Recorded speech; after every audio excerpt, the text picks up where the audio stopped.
कभी यह दुनिया इंसानों की हुआ करती थी, लेकिन उनके लालच, भ्रष्टाचार और सत्ता की प्यास ने उस धरती को भी जहर से भर दिया जिस पर वे चलते थे।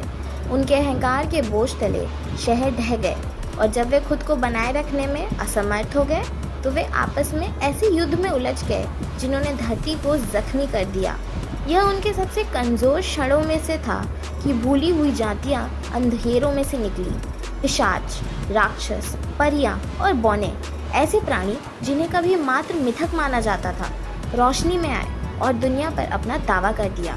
मानवता जो कभी प्रमुख प्रजाति थी, अतीत का एकमात्र अवशेष बनकर रह गई। कुछ तो गुलाम बना लिया गया, कुछ को नरसंहार कर दिया गया और जो कुछ स्वतंत्र बचे थे वे चूहों की तरह छिपकर रहने लगे। लेकिन सभी ने अपनी किस्मत स्वीकार नहीं की थी। एक पर्यटक शहर के हृदय में परछाइयों में लिपटा हुआ एक अकेला व्यक्ति एक गिरे हुए साम्राज्य के खंडरों के ऊपर खड़ा था। उसका नाम वेलेन ड्रैकोर था, एक ऐसा प्राणी जो दो दुनियाओं के बीच फंसा हुआ था। अंधेरे में जन्मा लेकिन रोशनी के अवशेषों में पला बड़ा। उसने मानव जाति का पतन देखा था और नए शासकों के शासन के तहत दुख को झेला भी था।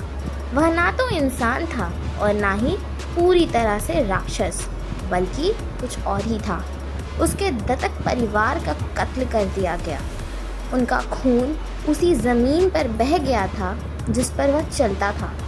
जो उससे डरते थे उन्होंने उसे राक्षस करार दे दिया।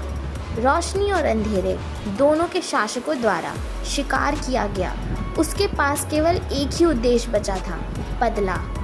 उन शिकारियों की शक्ति के साथ जिन्होंने कभी उसे निगलने की कोशिश की थी। उसने अलौकिक जातियों के उत्पीड़न से ऊपर उठने की कसम खाई।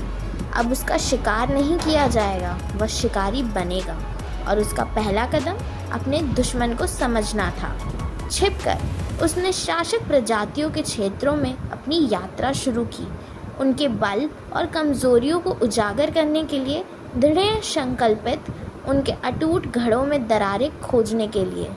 उसने जो खोजा वह उसकी कल्पना से भी ज़्यादा भयानक था।